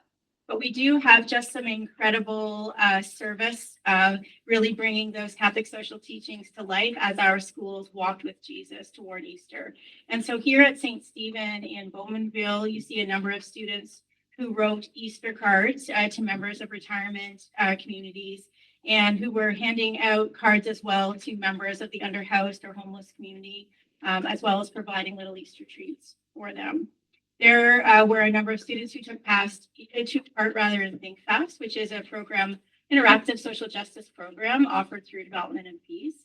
And you see there the Bridge of Hope for Lent that students created and the plethora of items that were collected to distribute through St. Vincent de Paul. Here at St. Alphonsus in Peterborough, you see there on the bottom left, the school attending Mass as an entire community and opportunity for students to participate again in a food drive and volunteering at the food bank on Holy Thursday. Students also created footprints, which you can see in the top left-hand corner. reminding them of the Lenten journey and what that entailed in terms of prayers, fasting, almsgiving, good deeds, kindness, well wishes, using kind words, that kind of thing. At St. Martin, Trustee Martin, you particularly love this one. The students were reenacting Palm Sunday in kindergarten, and that came with a variety of prompts, as you can see, including a donkey. Now take a really close look, because that is actually a child there who has the donkey costume on. And so the students, this really came alive for the students, and has been enjoyed by many of us who had an opportunity to see the students take part in this. Also at St. Martin, there were a variety of beautiful kinds of crosses made, and the ones you can see on the left there were made out of wooden clothespins, just beautiful. And the grade 8 students created and led the Stations of the Cross for the entire school. Great leadership opportunity there for those oldest students. At Immaculate Conception in Peterborough, students had an opportunity to create sunshine messages, they called them, and they delivered these to the mailboxes of all the neighbors in the area. So imagine when a neighbor came out to collect their mail and found this. Those were very well received. They also had an opportunity to create cards for one another and share them within the school community. At St. Paul and Nora, there were a variety of events taking place. As you can see there, a number of art activities with our spiritual theme of Lent, a number of writing activities, as well, again, students participating in and leading a beautiful rendition of Stations of the Cross with screening and Black imagery. Okay, shout out to the donut. Get the- Yes, Come on. yeah, I was getting that. Go ahead, Trustee Tank. That is very clever. Yeah, isn't it? Yeah. Isn't that a hoot? Yeah. The tune. Stone. Yeah. That And the killed me. little G, yeah.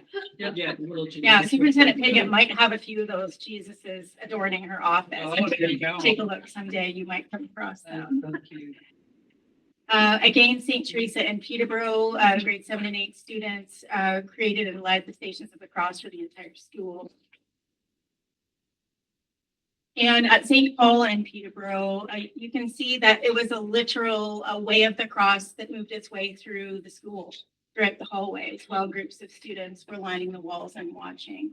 Just a beautiful, real life version of that literal way of the cross.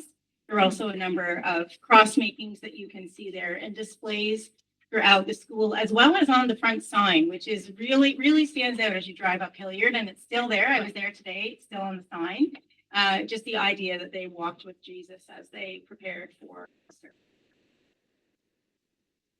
At St. Mary in Lindsay, there was a wonderful Lenten drive for hygiene items, household items, and food. But most importantly, this was all delivered by students to a place called Home, which is a community agency that supports those who are underhoused or unhoused. And Principal Laura Carson is here with us tonight, and just an incredible, you can see the amount that was collected there, but I really love that idea, Laura, that your students made their way there. Yeah, it's fantastic. And the really moving connection is that, in the past and even presently, we have students who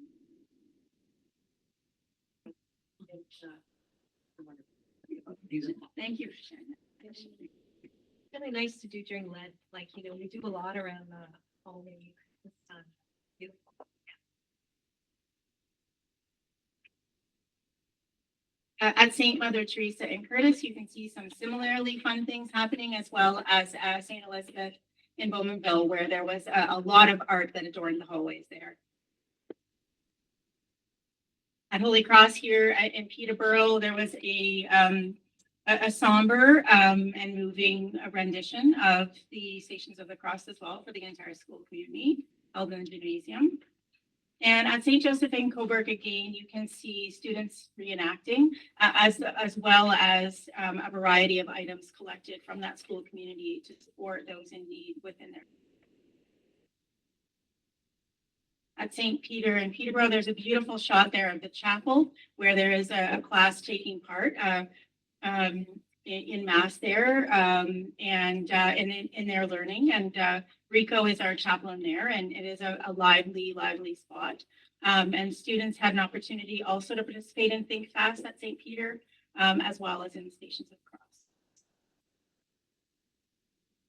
St. Peter is also famous for their service for seniors, which often takes place, around Easter. This year it was held on April 24th, and the senior students go out to neighbors in the area and spend the morning doing cleanup or other household tasks, and this is really well received.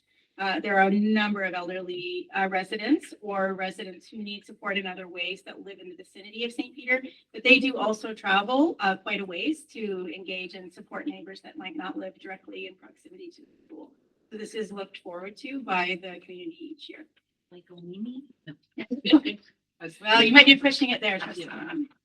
I am very excited to tell you about Amplifying Student Voice Initiative, where we are going to be utilizing a cross-disciplinary facilitation team from a variety of portfolios here within PVNC Catholic, including our math department, our social workers, other members of the special education team, members of our Indigenous education, faith, and equity teams. They're coming together to meet with secondary and elementary students with the idea of grounding the listening in the inquiry question, are the children okay?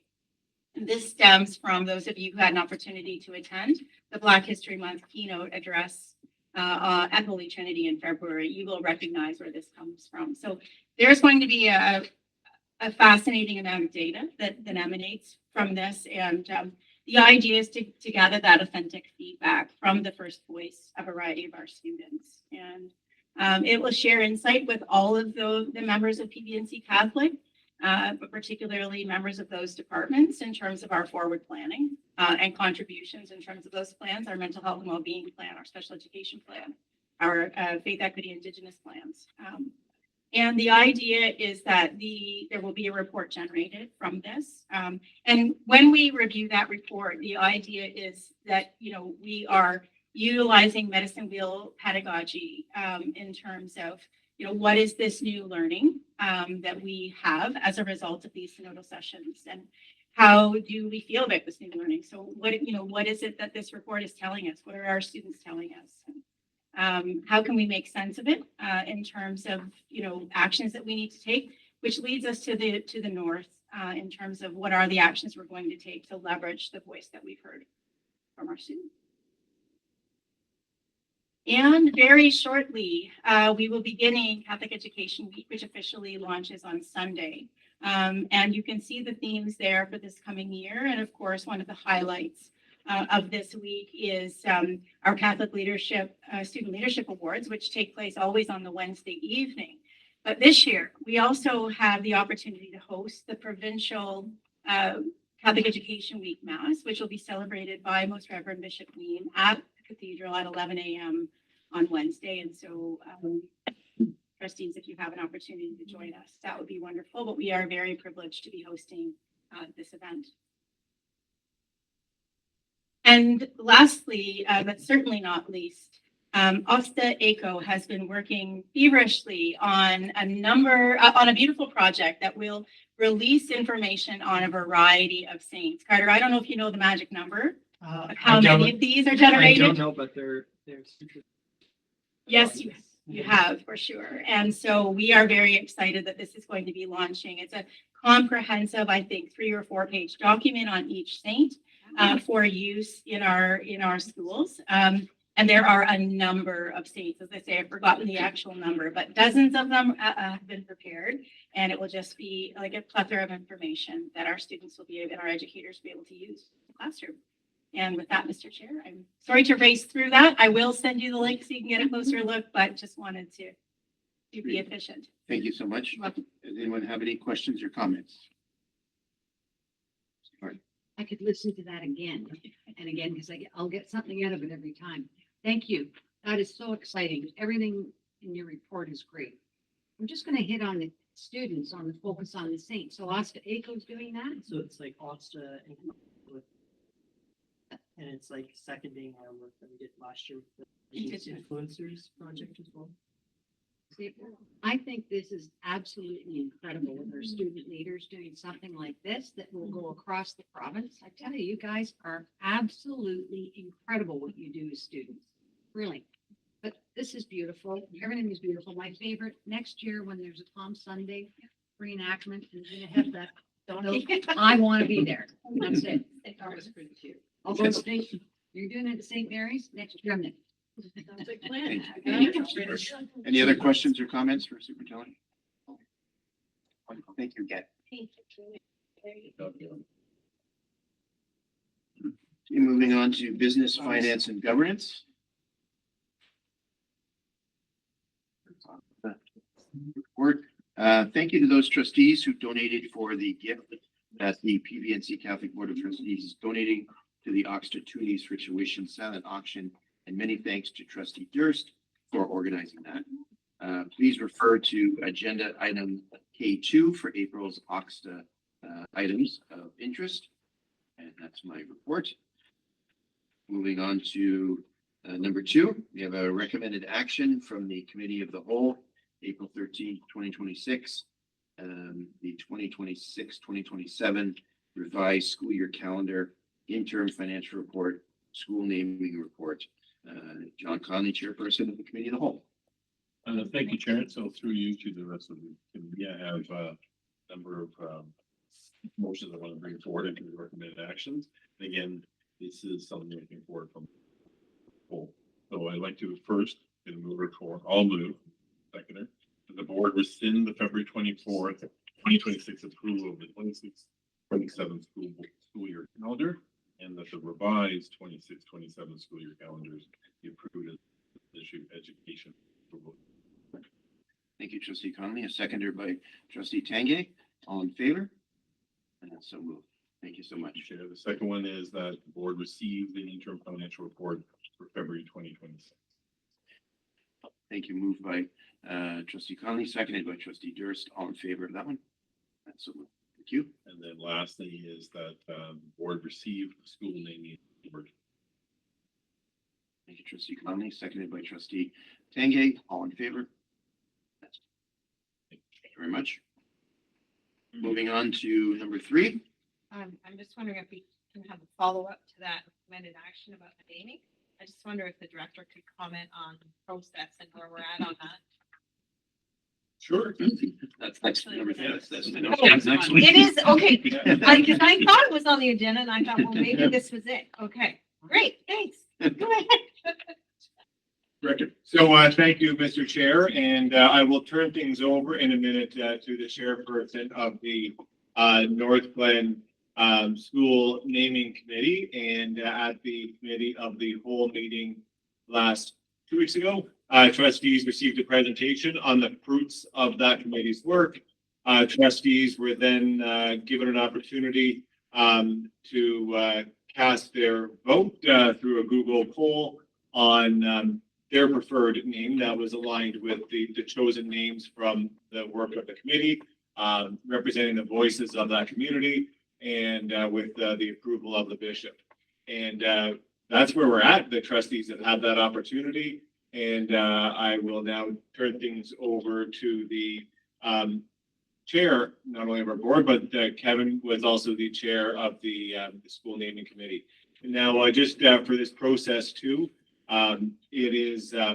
it's worth noting that although the committee is about to identify the name, the ministry is still in the process of finalizing the process that schools will take to officially release the name. But we're at a stage right now where we'll take this. The ministry will be informed of the board's decision, and we'll wait for further guidance in hopefully the days or possibly weeks ahead. But right now, without further ado, Chair McKenzie. Thank you, Director. The recommended action that the board approve the name of the new Catholic elementary school in Bowmanville as, drum roll please, St. Cecilia Catholic Elementary School, and that this name be submitted to the Ministry of Education for approval as required.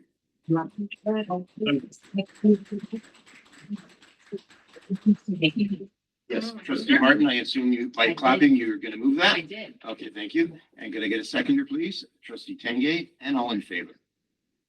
Thank you. Well done. That's lovely. That's exciting. Oh, See okay.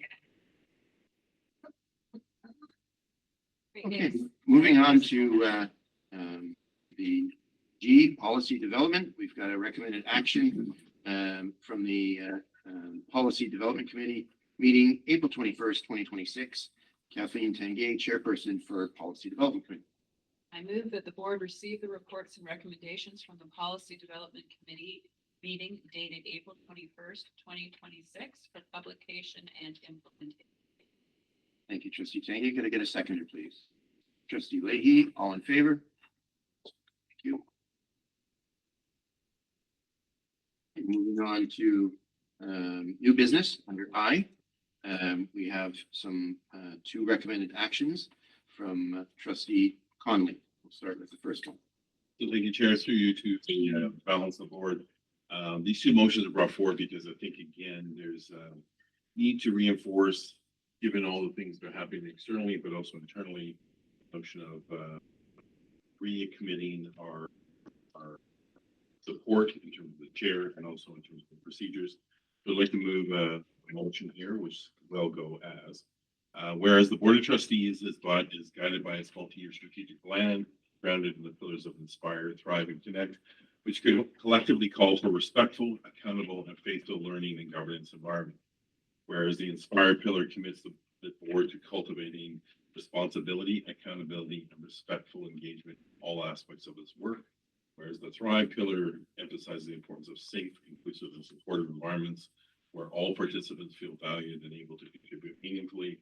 Whereas the Connect pillar calls the board to model relationships rooted in dignity and respect and a strong sense of community. And whereas the board's procedural bylaws establishes rules of order and decorum that are essential to achieving priorities. Whereas maintaining order and respectful conduct during meetings is fundamental to fulfilling the board's mission of stewardship, accountability, and service to students, families, and the broader Catholic community. Now, therefore, be it resolved that the board reaffirms the authority of the chair to enforce the procedural bylaw and rules of order in a manner that reflects the principles of Inspire, Thrive, and Connect, including the authority to call members to order, rule on points of order and decorum, require that all remarks be respectful, relevant, and directed through the chair, ensure debate aligns with the matter under consideration and supports effective decision-making, and that the chair is authorized to take appropriate and proportionate action where conduct undermines these principles, including issuing warnings grounded in expectations of respect and accountability, using further recognition where rules are not followed. And lastly, that all trustees are expected to uphold the values of the multi-year strategic plan in their conduct and to comply with the rules of the chair. Thank you, trustee Conley. Could I get a seconder? Thank you, trustee Tenge. Could I get, sorry, Sorry. Okay. All in favor? Have you got a point, Jenny? You okay? There are a lot of words. I just have a. Go ahead. If there's an opportunity for discussion. Sure. Thank you.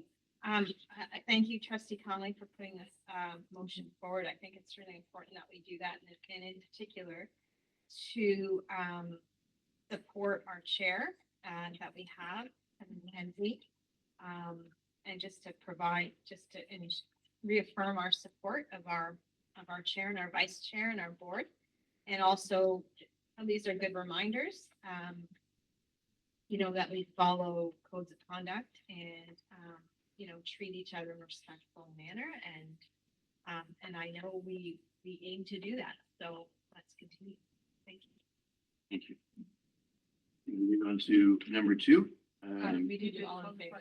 I did, all in favor of that? Thank you. Sorry. Yes. No reason. Good to be clear.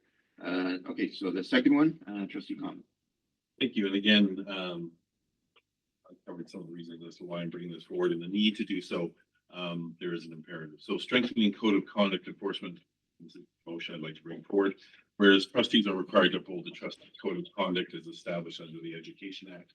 Whereas the multi-year strategic plan affirms the board's commitment to inspire responsibility and accountability, thrive through safe and supportive environments, and connect through relationships grounded in dignity and respect. Whereas the conduct that disrupts board or committee meetings undermines these pillars and negatively impacts the board's ability to govern effectively and model Catholic values. Whereas a clear, transparent, and fair process for addressing concerns related to trustee conduct is essential to maintaining public trust and confidence.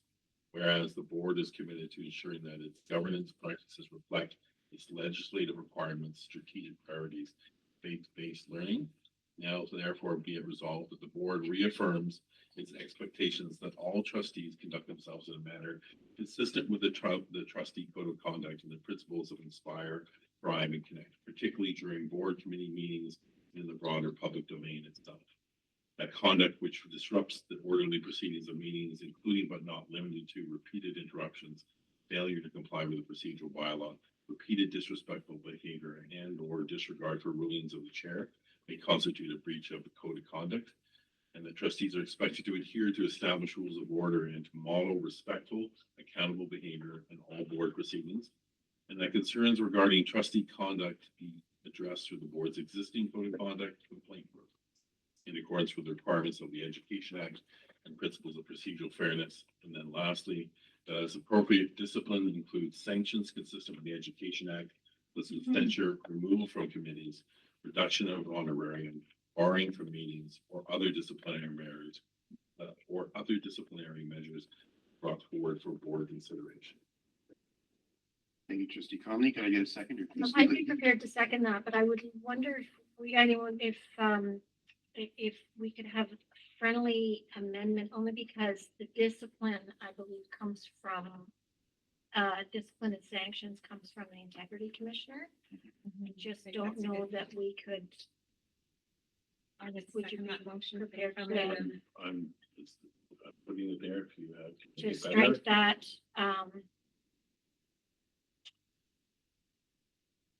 Yeah, that last paragraph. So, Sorry, the last paragraph. the last paragraph talks about the discipline, and I'm just not sure that that is, I believe with the Education Act speaks to the integrity commissioner's role in that. I'm just not sure if that would. Yeah. Directors, you have Yeah, something through to you, add there? Mr. Chair, section 218.3 of the Ed Act speaks to that exactly, and it's the integrity commissioner who carries responsibility for discipline. It's not the purview of the trustees, so I can see where that would bring some confusion to that point. And I'm great for clarity. The only reason why I put it like there is because defaulting to the higher level. Yeah, The Education Act and trying to already have a lot of words as it is. yeah, So trying to streamline it, probably yeah, no. parsing that out, but notwithstanding if there's clarity. It's a Well, very good motion. I totally support it. I'm just So not we sure. strike Should that we whole strike paragraph? that? Last Would, Paragraph. are you striking the whole paragraph, or are you changing the wording? not sure what we should do there. I'm trying to, you provide some clarity. Yep, so What you just might- reading the paragraph here that as appropriate discipline includes sanctions consistent with the Education Act. Again, I would just say that discipline, the board, I don't think the board can motion itself. Be involved in discipline, but that's not the board's responsibility, that's the integrity commissioner's responsibility, so I think that's striking. We strike the entire, that paragraph. Would you be okay with Trustee Conlon?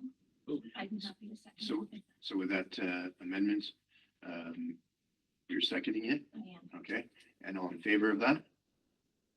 Okay.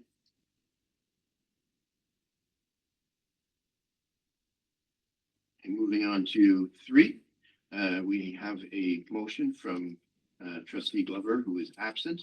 The recommended action is a notice of motion from the Committee of the Whole, April 13th, 2026, to fill the appointment of a First Nations trustee.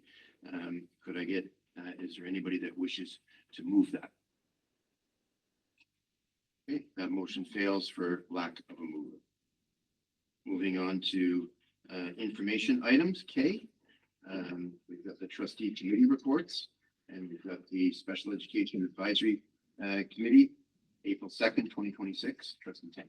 I'm going to be very brief. The bulk of the meeting was taken up by Karen Spenceley, the principal of special education, describing our board's special education plan for this year before it goes on to the ministry, as it does every. Thank you. Any questions or comments for trustee Kennedy? Thank you again. Moving on to B, Faith and Equity Committee from April 9th, 2026. Trustee Durst. Thanks very much, Mr. Chair. Both trustee Martin and myself attended the Faith and Equity Advisory Committee. As always, it's a lovely committee and a great meeting. We had two presentations. One you heard tonight from Superintendent Selby on faith updates. And that was provided by Jennifer at that meeting, but done equally as well by Superintendent Selby tonight. The second presentation was from Development and Peace. We had a representative from Development and Peace, Randy Delay, and he gave a presentation about how Development and Peace can support schools in strengthening their commitment to equity and justice within the framework of Catholic social teaching. So he distributed some items and he talked about a camp that a student leadership camp scheduled in August in Huntsville. And he noted ongoing efforts to establish partnerships with student leadership programs. And then there's a roundtable where groups talk about what they're doing. So Jeff from special education talked about the CERTS professional learning that was held. And Lindsay Bowen talked about the multilingual learners, and that then the coaches had gotten together. And I think that's all I want to. And yeah, Jennifer Angelo talked about a health fair, and that's it from the school board. So, and I think that was our last meeting of the year. That's all I have to say. Thank you. Thank you, Trustee Durst. Any questions or comments? Thank you so much. Again. Moving on to C, Catholic Parent Engagement Committee from April 23rd, 2026. Trustee Martin. Thank you, Mr. Chair. The Catholic Parent Engagement Committee met on April 23rd, continuing its important role in strengthening the partnership between home, school, and parish. The involvement of parents remains foundational to the vitality and success of Catholic education. Superintendent Selby presented the board's math achievement action plan that was presented previously to trustees in December. It was excellent. And the members expressed appreciation for the opportunity to engage with it directly. There were a lot of questions going back and forth with great interest. The presentation highlighted strong alignment with provincial math priorities with a clear and focused commitment to student success. Excuse me, fidelity to the Ontario curriculum to ensure consistency and excellence in instruction, with deep understanding of the math learner with responsive tasks, interventions, and supports, ongoing professional learning to strengthen educator content knowledge, and the implementation of 60 minutes of uninterrupted daily math instruction. CPEC members spoke highly of Superintendent Selby and her team, recognizing the thoughtful leadership and the measurable positive impact this work is having on student learning and confidence in mathematics. The committee celebrated the success of recent community engagement events, skating events held in Northumberland and Clarington, with approximately 400 to 500 participants attended, including parents, staff, students, trustees, and the events fostered strong community spirit and meaningful engagement. I just want to take a minute and thank Michelle Kennedy, who organized everything. The parents were so pleased with both events, so thank you very much for everything you did. And we have started initial planning for the future engagement opportunities, particularly for those in the northern regions of the board, Peterborough and Fort Lakes, and more details will be shared as the plans develop. Thank you. That is my report. Thank you, Trustee Martin. Anybody have any questions or comments? Thank you very much. Thank you. Moving on to K2, please take note of the OCSTA and ministry items there that I previously mentioned. And we have the added item, which is K3, from trustee Lee. Thank you, Mr. Chair. I just wanted to take a few moments to recognize one of our retired teachers. Her name is Shirley Ann Tapp. She was born in Ottawa. And she attended St. Mary's and St. Malachi's elementary schools and Immaculata High School. And as a young girl, while walking to school, she would occasionally see the Sisters of St. Joseph. And after meeting them, she made this comment: "The welcome, the humanness, and the common sense of the sisters impressed me, and my decision was to join this community." So she entered the congregation of the Sisters of St. Joseph and received her habit on March 19th, 1944. She took the name at that time of Sister Frances Borgia. In 1947, Sister Shirley, as is her Christian name, attended Teachers College here in Peterborough. Between 1948 and 1959, she taught at Immaculate Conception at Peterborough, St. John's, and St. Anne's, and eventually made her way to Port Hope. Sister Shirley's last 2 years in Port Hope was as a teaching principal. From 1959 to 1966, Sister Shirley taught at St. Peter's Catholic Secondary School. She spent 1 year teaching in Cornwall, and then she returned back to St. Peter's, where she taught until 1974. From 1970 to 1974, Sister Shirley was the head of the religion department at St. Peter's. During her years in the classroom, Sister Shirley completed her diploma in religious education, her principal's certificate, as well as her master's in religious education. Sister Shirley's teaching career was followed by years of congregational leadership, spiritual direction, adult faith development, and retreat ministry throughout Ontario and Western Canada. In 2011, Sister Shirley returned to Mount St. Joseph here in Peterborough, where it all began. And this past March marked 82 years of joy-filled and dedicated service through the congregation and religious life. 12 days ago, Sister Shirley celebrated her 100th birthday. And I would like to publicly extend my best wishes to her, to Sister Shirley Tapp, and to acknowledge and thank her for the contribution that she has made to this PVNC Catholic community. So thank you, Sister Shirley.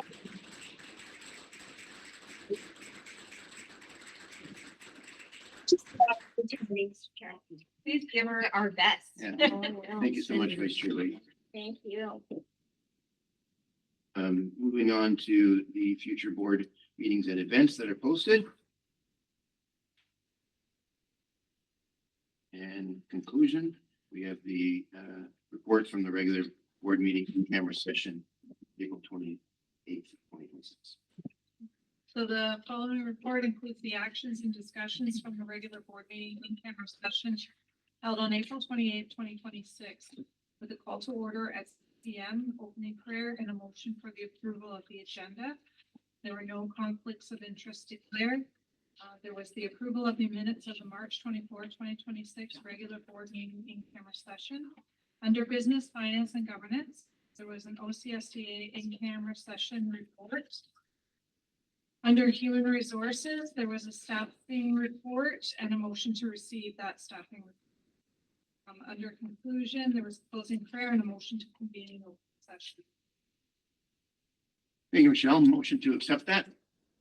Whoa, that was like a three-way tie. I feel Trustee left out. Trustee Tangay, Elder. seconded by Trustee Martin. All in favor? Thank you. Call him the elder. Closing prayer, Trustee John Conference. Show us how to pray in the name of the Father, Son, and the Holy Spirit. God of all creation, you give us hope for the future. Gift is Jesus, your Son, who brings your love and care to all the. There is nothing that this love cannot overcome. Help us all to live like Jesus, goodness to our community, and help us to love like Jesus, some messengers of hope to all. Make this prayer in the name of Jesus, Prince of Peace.